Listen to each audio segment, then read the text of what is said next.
मैं आपको जो तैयारी कराऊंगा वो ओल्ड बुक के अकॉर्डिंग कराऊंगा, न्यू बुक के अकॉर्डिंग नहीं कराऊंगा, ठीक है। कल मैंने उसमें ग्लिचेस बता दिए तुम्हें क्या फ्लॉज है। एग्जाम्पल नंबर 4 ओल्ड बुक का कट है। ओल्ड बुक के अकॉर्डिंग इसको लिखते चलो, जिसके पास भी नई बुक है कहीं ना कहीं से ओल्ड बुक की पीडीएफ मैं सेंड कर दूंगा, नहीं तो तुम अरेंज कर लेना, ठीक है, मैं ही भेज दूंगा, तुम्हारे पास है, मेरे पास। एग्जाम्पल नंबर 4 आपका कट है। ओल्ड बुक का एग्जाम्पल 5 करना है। अभी मैं एग्जाम्पल 5 कराऊंगा, उसके बाद एनसीईआरटी तुमसे सॉल्व कराऊंगा एक्सरसाइज। तो एग्जाम्पल 5 को ओपन करो एक बार। इसमें मैंने कुछ तुम्हें नया भी बताना है। कह रहा है find the area bounded by the ellipse x square upon a square plus y square upon b square equals to 1 and the ordinates x equals to 0 and x equals to ae, where b square is equal to a square 1 minus e square and e is less than 1। पता नहीं क्या बोल रहा है ना। बहुत simple question है, extremely simple question, कुछ भी नहीं है इसमें ऐसा जो ना समझ में आए। Example number 5 fourth example cut है। ये एक्स एक्सिस है और ये आपकी y एक्सिस है। सोच के बताओ मेजर एक्सिस कौन सी है हमारे गिवन इलिप्स में? x एक्सिस है ना, उसकी तरफ ब्रॉडर एंड होगा उसका। चलिए कुछ इस तरह से आपका इलिप्स होगा, ठीक है। x एक्सिस मेजर एक्सिस है, y एक्सिस माइनर एक्सिस है। ये क्या है?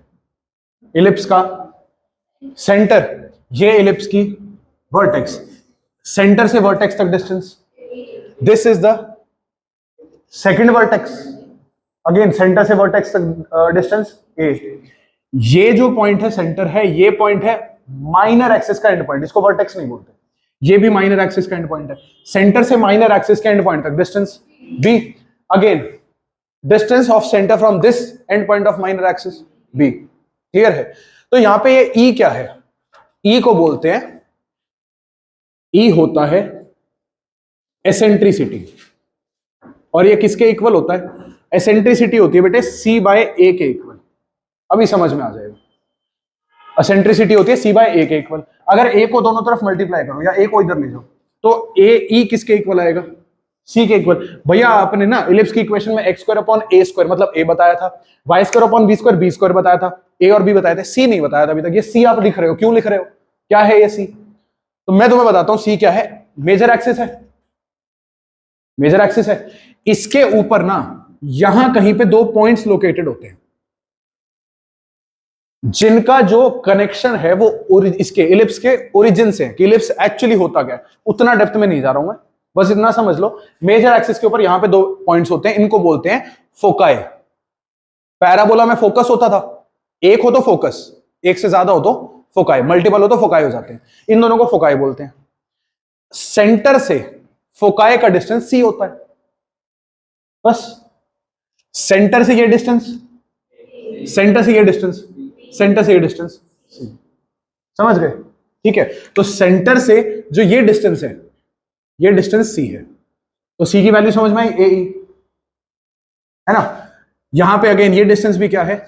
c। उसके बाद फिर ये भी बोला हुआ है क्वेश्चन में कि e इज लेस देन 1। इसका क्या मतलब है? अरे e is eccentricity which is the ratio between c and a। अब एक बात बताओ, ध्यान से देखना, a और c में से कौन बड़ा है? हमेशा यहां से यहां तक a है और यहां से यहां तक c है। c जो होगा इलिप्स के अंदर ही होगा। तो इसका मतलब c छोटा और a बड़ा है। c छोटा है, a बड़ा है। न्यूमरेटर छोटा, डिनोमिनेटर बड़ा, फ्रैक्शन क्या होगा? लेस देन 1, इसलिए एसेंट्रिसिटी लेस देन 1 है। एक और बात क्लियर हो गई? ठीक है, उसके बाद क्या कह रहा है? इनमें रिलेशन होता है। क्या गिवन है बताना एक बार। B square is equal to, इससे भी नहीं डरना, 1 माइनस ई स्क्वायर। देखो अब ये क्या है, इसको अंदर मल्टीप्लाई करो। B square is equal to क्या हो जाएगा? A square minus A square E square. A square E square को लिख सकते हैं ए ई का whole square. What is A E? B square is equal to A square minus C square, इधर ले आओ, क्या हो जाएगा? Plus C square. B square plus C square क्या हो गया? A square. एक बात बताओ, सॉरी ए स्क्वायर। इन सभी डिस्टेंसेस में सबसे बड़ा डिस्टेंस कौन सा लग रहा है? एबीसी में ए सबसे बड़ा है। तो ये कुछ पीजीटी पाइथागोरस थ्योरम जैसा, पीजीटी जैसा कि A square is equal to B square plus C square, वो ये रिलेशन लिखी हुई है। फालतू चीजें लिखा तुम्हें डराने के लिए, एक भी यूज नहीं है इनका, बेमतलब में लिखा। बस इतना समझ लो, तुम्हें सिर्फ इस बात पे ध्यान देना कि ए ई किसके इक्वल होता है? सी के इक्वल। सी क्या होता है? सेंटर का किससे distance Arushi? Foci, very good. Centre का फोकाई से डिस्टेंस, दोनों side, either of the sides, क्या डिस्टेंस होता है? सी होता है। इसका मतलब आपको कहां से कहां तक एरिया निकालना है? क्वेश्चन पढ़ लो एक बार, क्या लिखा हुआ है। हाँ, find the area bounded by the ellipse x square by a square plus y square by b square equals to 1 and the ordinates x equals to 0 and x equal to a. x equals to 0 ये point नहीं है, ये line है। x equals to 0 कौन सी line है? y axis. देखो x equal to something मतलब line vertical है। x equal to में जो नंबर होगा मतलब वो उसी नंबर पे x एक्सिस को कट करेगी। x equals to 0 मतलब हमारी ये वाली लाइन x एक्सिस को किस पे कट कर रही है? 0 पे। ऐसी कौन सी लाइन होती है? y axis. तो ये इसकी इक्वेशन है। और फिर कह रहा है x equals to AE। AE किसके इक्वल है? C, मतलब x इक्वल्स टू C। इसका मतलब वो लाइन वर्टिकल है और x एक्सिस को किस पे कट करेगी? C पे कट करेगी। C कौन सा पॉइंट है? ये।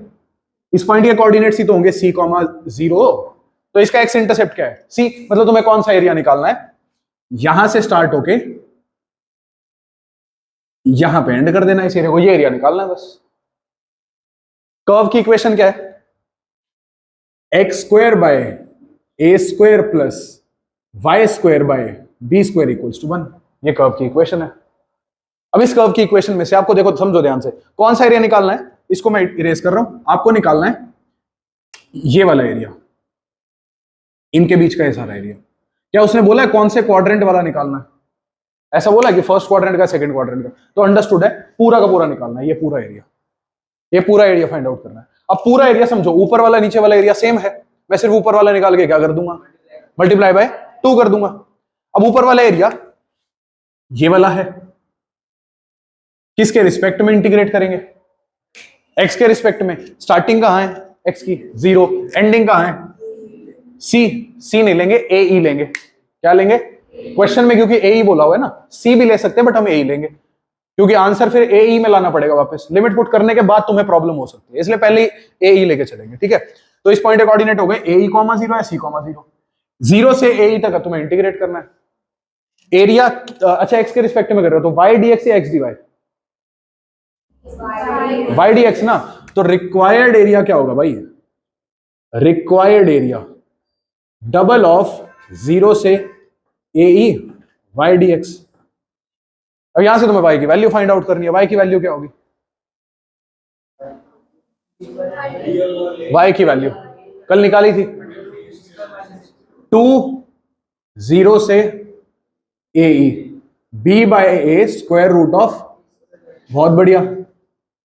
बी बाय ए क्या हो जाएंगे? कांस्टेंट होने की वजह से बाहर आ जाएंगे। इसको इंटीग्रेट करके अपर लिमिट ए ई, लोअर लिमिट 0, आंसर निकाल दो, क्वेश्चन सॉल्व हो गया।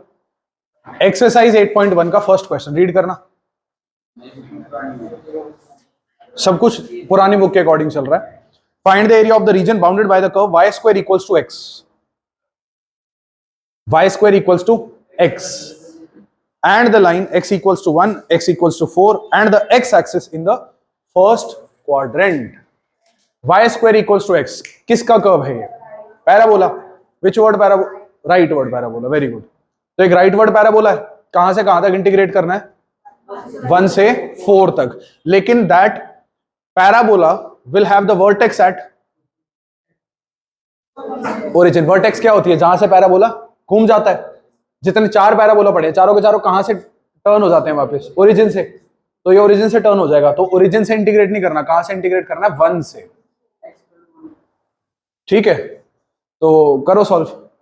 मैं तो क्या ही कर रहा हूं अब इसमें, सॉल्व करो। सुनो, ओल्ड बुक के सिर्फ आपने फर्स्ट 5 क्वेश्चंस करने, एक्सरसाइज 5.1 8.1 के 6th 7th 8th 9th 10th 11th, इन सभी में मल्टीपल कर्व्स हैं, ये नहीं करने।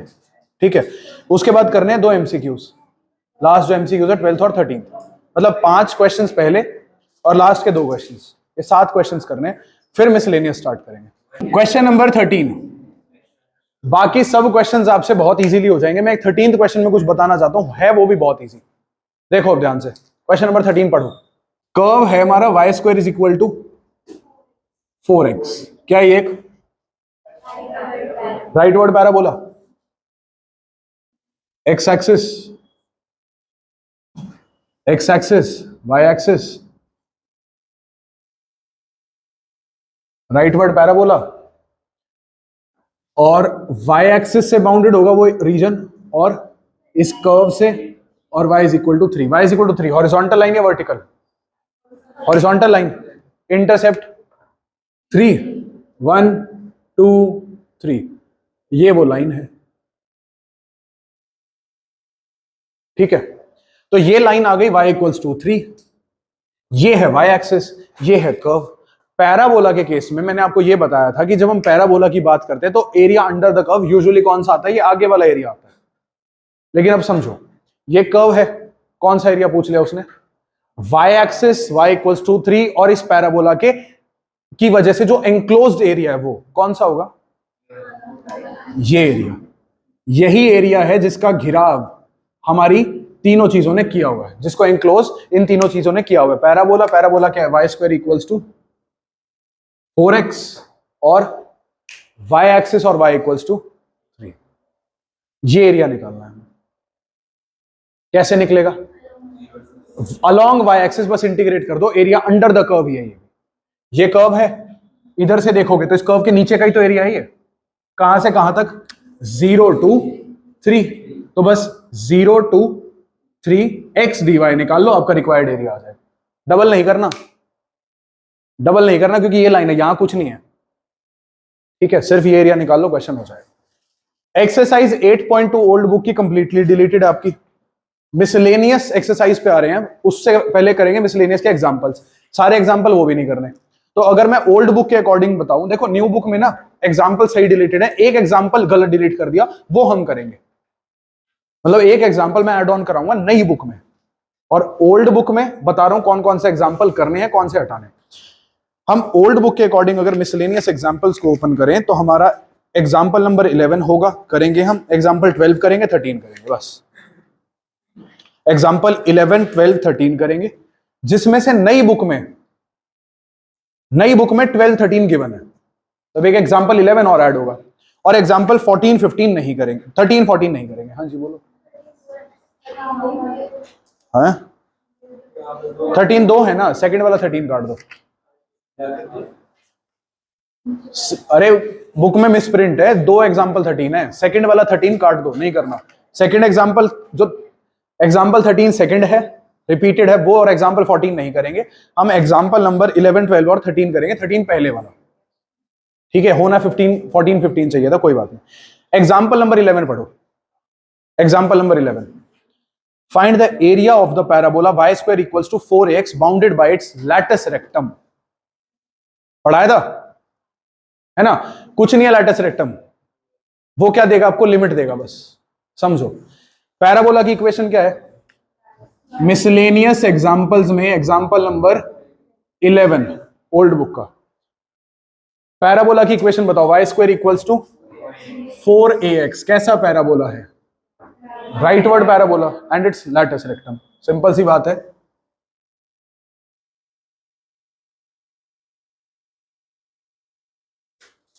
ये मेरा राइट वर्ड पैराबोला हो गया। ये राइट वर्ड पैराबोला, यहां पे क्या होगा? फोकस। फोकस से ये कौन सी एक्सिस है? प्रिंसिपल एक्सिस है ना, एक्स एक्सिस। इसका कोई काम नहीं होता, ये प्रिंसिपल एक्सिस है। ये क्या है? वर्टेक्स, ओरिजिन या वर्टेक्स, ठीक है। ये फोकस है। एक्स एक्सिस या प्रिंसिपल एक्सिस के ये ऐसे लेटी हुई है परपेंडिकुलर एक लाइन सेगमेंट, जो पैराबोला पे जाके रुक जाए, मतलब ऐसे। इसको बोलते हैं लैटिस रेक्टम। अब कह रहे हैं find the area bounded by the parabola and its latus rectum. बताना कौन सा एरिया है? दोनों वाला है ना, ये वाला, ये भी है, और हमें जो फाइनल एरिया निकालना है वो ये भी है। लेकिन मैं क्या करूंगा? एक का निकाल के उसका डबल कर देंगे, ऊपर वाला एरिया निकालेंगे। लैटिस रेक्टम से घबराना नहीं। लैटिस रेक्टम कहां पे टच कर रही है, कहां कट कर रही है एक्स एक्सिस को? फोकस पे। फोकस का वर्टेक्स से डिस्टेंस कितना बताया था? अरे ए, ये क्या होता है? फोकस का वर्टेक्स से डिस्टेंस ही होता है। इसका मतलब इस पॉइंट का एक्स इंटरसेप्ट ए हो गया, इस पॉइंट का कोऑर्डिनेट क्या होगा? a, 0। तो सिंपली आपको क्या करना है? रिक्वायर्ड एरिया, खत्म क्वेश्चन। रिक्वायर्ड एरिया क्या आएगा बताओ जल्दी? 0 से a, very good, y dx या x dy? Y d x, ये तो एक ही एरिया आएगा, इसका डबल कर देंगे, खत्म क्वेश्चन बस। लैटिस रेक्टम बस ये बताएगी, लैटिस रेक्टम एक लाइन होगी ना, बैरियर लगा दिया इसने, देख पैराबोला के बीच का एरिया ये बहुत सारा है, लैटिस रेक्टम ने बैरियर लगा दिया, रुक जा। अब वो लैटिस रेक्टम एक्स एक्सिस को ए पे काट रही है, लैटिस रेक्टम जो होती है ना वो एक्स एक्सिस को फोकस पे कट करती है, तो फोकस का एक्स कोऑर्डिनेट ए होता है, तो इसका मतलब ये 0 से ए लिमिट्स आ गई आपकी, आपने 0 से ए तक इंटीग्रेट करना, ठीक है भाई। तो lattice rectum double, lattice rectum upper limit देगा बस आपको, हो जाएगा ना, ठीक है। अब जल्दी से इसको कैलकुलेट करके एक बार आंसर निकाल ही लो फटाफट। नेक्स्ट है एग्जांपल नंबर 12 या एग्जांपल नंबर 3, अपनी बुक के अकॉर्डिंग देख लेना। Find the area bounded by the line y = 3x + 2। Line की वजह से जो एरिया बाउंडेड है वो निकालना है, y = 3x + 2 और x एक्सिस फिर क्या दिया हुआ है, लिमिट्स क्या है, x = -1 और x = 1, -1 से 1। अब मैं तुम्हें एक बात बताना चाहता हूं, मेरी बात को ध्यान से सुन लेना। रफ स्केच इतना रफ नहीं होना चाहिए कि तुम्हें समझ ही ना आए करना क्या है। रफ स्केच का मतलब होता है ये नहीं देखना कि 1 आएगा 2 आएगा 3, वो बहुत ज्यादा इक्वली स्पेस रखना, वो सब चीजों पे ध्यान नहीं देना होता, but rough sketch should match the details of the curve. मतलब क्या इस बात का, इस बात का ये मतलब है y = 3x + 2 है। एक बार इसका अगर मैं इसकी लाइन बनाऊं, इसकी लाइन देखो बहुत सारी लाइंस हो सकती है, लाइन है ना, ऐसे भी हो सकती है, ऐसे भी हो सकती है, थोड़ी ऐसे स्लांटेड भी हो सकती है, ज्यादा अपवर्ड भी हो सकती है ना, वो अलग अलग जगह पे एक्स एक्सिस को कट भी कर सकते हैं, बहुत सारी लाइंस हो सकती हैं। मुझे एक्यूरेसी चाहिए कि वो लाइन कैसी होगी, तो लाइन की इक्वेशन कैसे, लाइन की इक्वेशन देखे कैसे लाइन का ग्राफ बनाते थे, इसके नीचे एक टेबल बनाओगे, ध्यान से समझ लेना क्वेश्चन को, ये x की वैल्यू y की वैल्यू, कोई भी दो सॉल्यूशंस नीडेड है, बोलो x की वैल्यू 0, y 2 और 1, y 5, मिल गए 2 पॉइंट्स। ये देखो ये x एक्सिस, ये y एक्सिस, यहां नंबर x की वैल्यू -1 से 1 है ना, तो यहां नंबर मान लो मैंने ये ले लिया, तो बहुत ज्यादा हो जाएगा यार, चलो ये ले लिया 1, ठीक है, और यहां पे क्या आ गया आपका -1, और y एक्सिस पे ना मैं स्केल थोड़ा छोटा कर देता हूं तो ग्राफ पूरा हो जाएगा, क्योंकि देखो y एक्सिस की वैल्यू कहां तक जा रही है, x तो 0 और 1 लिया तुमने, y कहां तक जा रहा है 5, मैं उसका स्केल छोटा कर देता हूं, ठीक है। तो ये मान लेते हैं 1 2 3 4 5, बिल्कुल हो सकता है ऐसे, ठीक है, यहां -1 हो जाएगा, चलो तो -1 एक और -2 लगा देते हैं, ये 0 हो गया। अब एक बार देखो 0 2 कहां है, ये पॉइंट है 0 2, ठीक है, उसके बाद 1 5 कहां है, ये पॉइंट है 1 5 और ये पॉइंट है 0 2, ये वाला, दोनों को ज्वाइन करेंगे, हमारी जो लाइन हमें चाहिए वो मिल जाएगी, तो इन दोनों को ज्वाइन करो,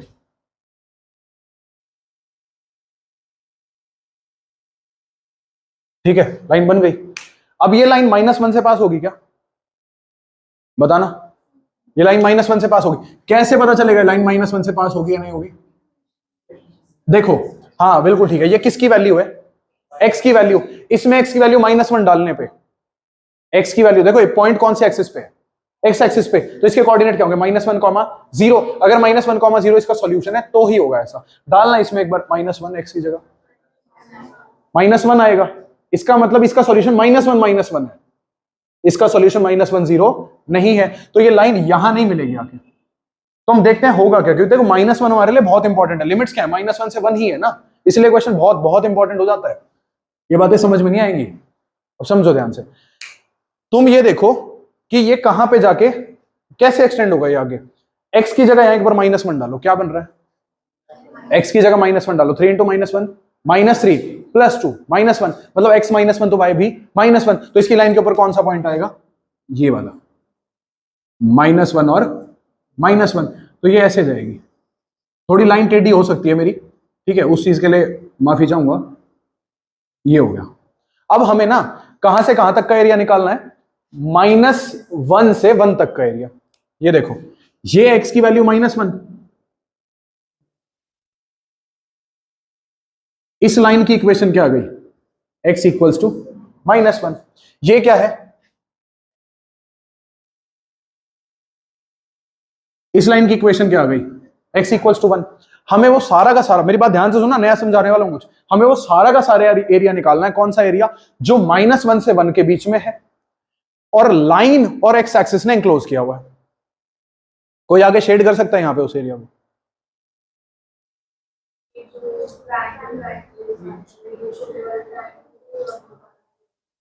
बिल्कुल ठीक है, बिल्कुल ठीक है, ठीक है। कौन सा एरिया? देखो यहां पे ये जो लाइन है एक्स एक्सिस को कट कर रही है। अब -1, ये आपका -1 है, -1 से यहां तक इस लाइन और एक्स एक्सिस के बीच में कौन सा एरिया बन रहा है? ये वाला, ठीक है। उसके बाद ये लाइन, आगे की हमारी लिमिट्स -1 से इसके बाद वाली जो भी है, मतलब इस पॉइंट के बाद वाली, वहां से 1 तक लिमिट्स, ये यहां पे एंड होगी। ये लाइन और एक्स एक्सिस कौन सा एरिया बना रही है?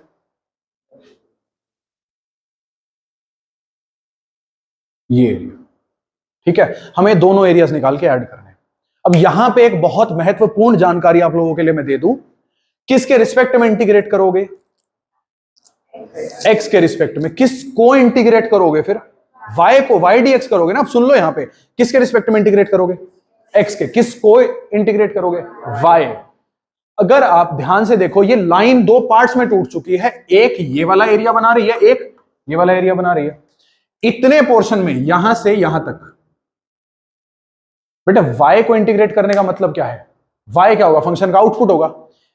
ये जो सभी पॉइंट्स हैं, देखो ये लाइन के ऊपर बैठे हुए जितने पॉइंट है, इस इक्वेशन को सेटिस्फाई कर रहे हैं, है ना। इसका मतलब इस पूरे रीजन के लिए, इस पोर्शन के लिए, जो लाइन के ऊपर ये पोर्शन है, y कोऑर्डिनेट कैसा है? y coordinate negative. इस पूरे रीजन के लिए y कोऑर्डिनेट कैसा है? नेगेटिव। जब आप इसको इंटीग्रेट करोगे ना, y नेगेटिव है, इंटीग्रेट करोगे ना, एरिया नेगेटिव आएगा। जब आप, बता रहा हूं, जब आप इसको इंटीग्रेट करोगे एरिया नेगेटिव आएगा, but area can not be A negative quantity, तो इसीलिए हमें उसको मॉड्यूलस लगा के पॉजिटिव करना पड़ेगा। तो याद रखना, मैं लिख देता हूं इसको। देखो, जब भी आपका इफ ग्राफ लाइज इन, ठीक है, किस केस में बता रहा हूं मैं ये? y dx के केस में। y dx के केस में y कहां नेगेटिव होता है? y कहां नेगेटिव होता है? 3rd and 4th में। अगर ग्राफ लाई कर रहा है ना इन क्वाड्रेंट नंबर 3 और क्वाड्रेंट नंबर 4, ठीक है, एरिया किसके इक्वल आएगा? इंटीग्रल y dx तो होगा उतने क्वाड्रेंट्स में, मॉड्यूलस लग जाएगा उसका, वो पक्का नेगेटिव आएगा, मैं करके भी दिखा दूंगा। x dy के केस में क्या होगा? कौन कौन से क्वाड्रेंट में होगा बताओ? आप x dy भी करोगे ना। अगर x dy इंटीग्रेट कर रहे हो तो कौन कौन से क्वाड्रेंट में? x कहां नेगेटिव होता है? सेकंड में एंड थर्ड में। तो सेकंड और थर्ड में एरिया जब निकालोगे, area will be equal to x dy। अब हमने आपको क्या पढ़ाया? Area under the curve. यार वो ना सिर्फ समझाने की बात है, मेरी बात को समझ लो ध्यान से। जैसे मैंने क्या कहा,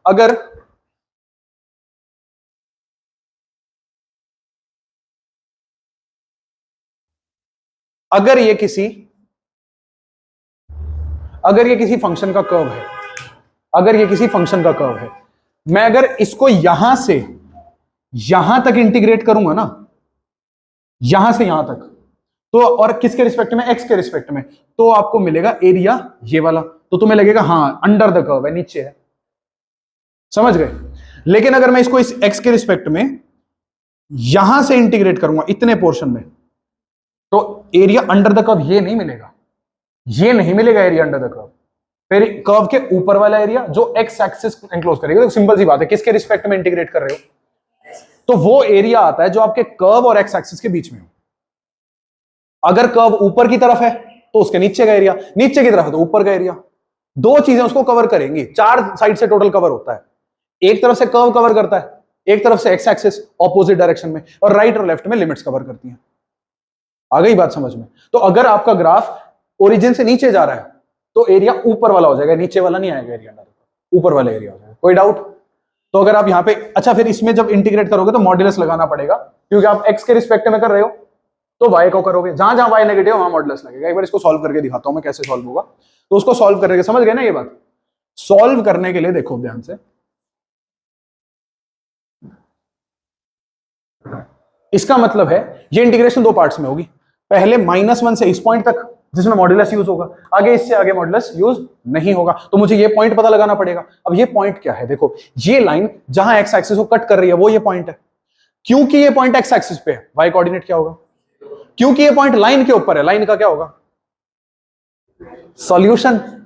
अरे भाई ये पॉइंट दोनों का कॉमन पॉइंट है ना, एक्स एक्सिस और लाइन का, एक्स एक्सिस पे वाई कोऑर्डिनेट 0, लाइन पे है तो लाइन का सॉल्यूशन होगा। तो लाइन की इक्वेशन में, लाइन की इक्वेशन क्या है, 3x + 2, इसमें ना देखो इस पॉइंट के कोऑर्डिनेट होंगे x, 0 और ये लाइन के ऊपर है तो सॉल्यूशन होगा, ठीक है। तो पुट करेंगे 0, y = 0, तो 3x + 2 क्या हो गया 0, x क्या आ गया -2/3। इसका मतलब है इस पॉइंट के कोऑर्डिनेट्स आपको क्या मिल गए, -2/3, 0। तो अब इंटीग्रेट कहां से कहां तक कर रहे हैं, देखो रिक्वायर्ड एरिया कैसे आएगा, समझना बात को ध्यान से। रिक्वायर्ड एरिया दो पार्ट्स में आएगा। फर्स्ट एरिया क्या होगा, इंटीग्रेट करेंगे y dx कहां से कहां तक, -1 से -2/3। फिर इंटीग्रेट कहां करेंगे, प्लस, ये वाला एरिया आ गया, प्लस आगे -2/3 से 1 y dx। एक बार मैं तुम्हें बिना मॉडुलस के, कहोगे मॉडुलस भूल गए भैया, बिना मॉडुलस के इंटीग्रेट करके दिखाता हूं। y की वैल्यू क्या है बेटे, कर्व की बात हो रही है ना, y की वैल्यू क्या है 3x + 2।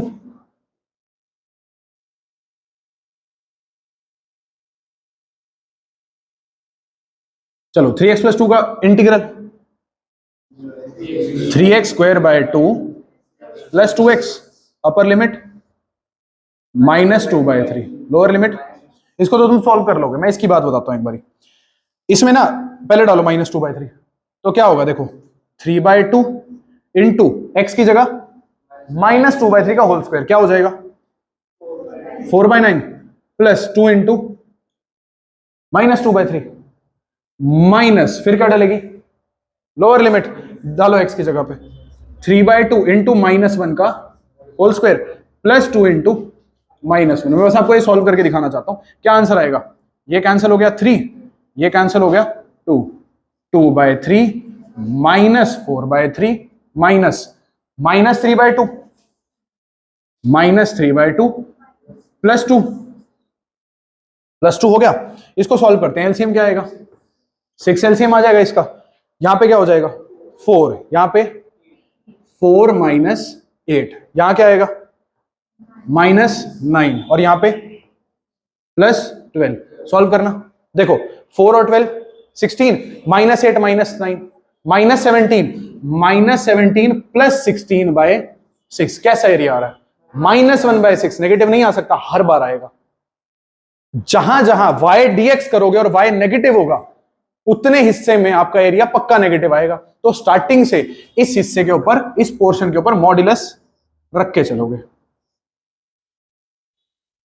ऐसे ऐसे ऐसे ऐसे, मतलब -1/6 का मॉड्यूलस, तो ये 1/6 हो गया, ठीक है। ये मैंने सिर्फ ये साइड सॉल्व किया, प्लस में आपने ये पूरा सॉल्व करना है, इस तरीके से इसको सॉल्व करना है। कल एक एग्जांपल और एक्सरसाइज खत्म करेंगे।